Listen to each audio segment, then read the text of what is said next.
വാർത്തകളിലേക്ക്. കരിങ്കൊടി കാണിക്കുമെന്ന് SDPI, കരിങ്കൊടി കാണിച്ചവർക്കെതിരെ രാജ്യദ്രോഹ കുറ്റം ചുമത്തിയെന്ന ആരോപണം. ിൽ മുഖ്യമന്ത്രിയെ കരിങ്കൊടി കാണിക്കുമെന്ന് SDPI സംസ്ഥാന പ്രസിഡന്റ് നസറുദ്ദീൻ എളമരം പറഞ്ഞു. അധികാരത്തിനു വേണ്ടി മുസ്ലിം ലീഗ് ചെയ്യുന്ന വിട്ടുവീഴ്ചകൾക്ക് മുസ്ലിം സമുദായം വലിയ വില കൊടുക്കേണ്ടി വരികയാണെന്നും നസറുദ്ദീൻ എളമരം കോഴിക്കോട് പറഞ്ഞു.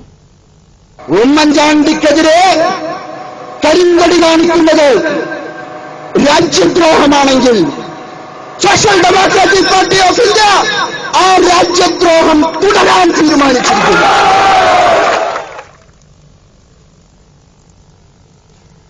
ഇമെയിൽ വിഷയത്തിൽ മുഖ്യമന്ത്രിയെ കരിങ്കൊടി കാണിച്ച SDPI പ്രവർത്തകർക്കെതിരെ പോലീസ് രാജ്യദ്രോഹ കുറ്റം ചുമത്തിയെന്നാരോപിച്ച് SDPI പ്രവർത്തകർ കോഴിക്കോട് സിറ്റി പോലീസ് കമ്മീഷണറുടെ ഓഫീസിലേക്ക് മാർച്ച് നടത്തി.